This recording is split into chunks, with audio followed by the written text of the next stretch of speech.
haddii inta badan aad ku maqli jirtay qaaradda Afrika warar la xiriira qax qaxoonti cudurro dilaacay iyo waliba warar aan dhagahaaga u fiicnayn waxaan kula wadaagayaa in Afrika ay adduunka oo dhan xukumaysay sidoo kale in boqor Afrikaan ahi uu ka talin jiray qaaradlamooda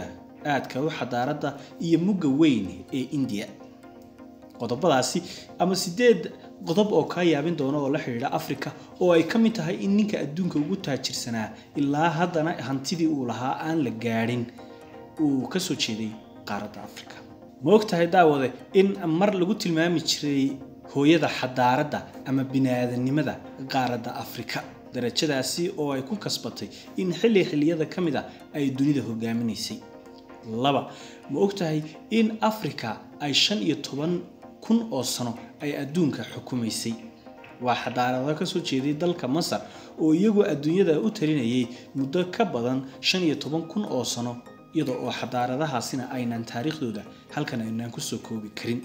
haddii aynu ku sii soconno ma ogtahay in ninkii adduunka ugu taajirsanaa ilaa haddana ugu taajirsan oo aan la gaarin darajada hantidiisii uu ka soo jeeday qaaradda Afrika gaar ahaan Mali Mansa Musa ayaa lagu magacaabi jiray waxaana laga yaabaa inaad wax badan ka maqasheen ninkaasi hantida badnaa sidoo kale waxa lagu tilmaamaa Afrika hooyada xadaaradda oo waxa ay ku kasbatay kaydka xadaaradeed ee aadka u weyn ee dalal badan yaala oo ay ka mid yihiin dalalkaasi Masar iyo waliba Ethiopia iyadoo Ethiopia laga helay lafo ama qolfoof lagu tilmaamayo inuu ka mid yahay aadanaha ugu muddo dheer iyadoo Ethiopia ku doodaysa inay tahay halka ugu horeysay ee bini'aadamku uu ka soo bilaabmay Masar ayaa sidoo kale iyaduna kayd weyn oo xadaaradeed ku haysa madaxafiyadeeda haddii aynu ku sii soconno ma ogtahay in 43 kun oo sano ka hor uu bilaabmay macdanaysiga ama baadhista macdanuhu uu ka bilaabmay qaaradda Afrika iyadoo oo adduunyada kale waqtiga casriga ama qarniyadii 19aad iyo 20aad ay ka bilaabantay arintaasi iyada oo dalka Switzerland laga helay nooca macdanta ee hematite ee macdanta birta ah taas oo lagu tilmaamayo inay ahayd waqti dheer oo aad u fog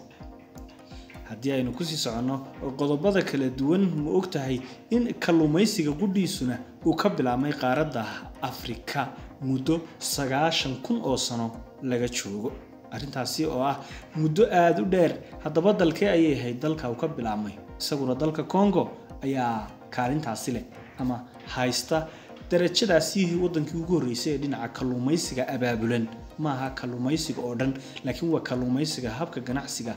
ee abaabulan qodobka 7 ma ogtahay farshaxankii u horeeyay ee la xardho isla markaasina qaab cajiib lahaa in lagu arkay ama laga helay qaaradda Afrika kaas oo de Afrikaan ay iska leeyihiin sida ay taariikhdu ina barayso waxa uu ahaa 7 kun oo sano ka hor farshaxankaasi haddii waliba aynu ku sii soconno qaybaha kale ee macluumaadka aanu idinku hayno ama xogaha la xiriira qaaradda Afrika ma ogtahay in boqor Afrikaan ahi uu xukumi jiray wadanka Hindiya ugu dambeynna ma ogtahay in jaamacadda adduunka oo dhan ugu horeysay uguna faca weyn waa adduunka oo dhan jaamacadda ugu horeysay inay ku taalayadna qaaradda Afrika intan oo qodob in Afrikaanku ay leeyihiin maynaan maqal because ama sababtu waxay tahay in qaaradda Afrika ay tahay qaarad uu marna gumaystuhu u talinayay isagoo oo jooga mar uu hujuum iyo dagaal uu ku hayn jiray iyo waliba hadda oo si dadban saameyntiisu ay u dhex joogto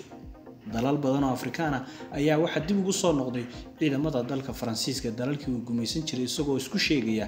in uu dalalkaasi ilaalinayo balse waxa ay dalalkaasi shacabku sheegayaan in ciidamada Faransiisku ay guranayaan ama ilaalinayaan shirkadaha macdanta gurtay ee dalka Faransiiska waa dalalkii markii hore xukumi jiray ee ay ka mid ka hayeen Mali iyo Niger sababta gumaysahaasi uu joogo ama ugu soo noqonayaana wax kala ma aha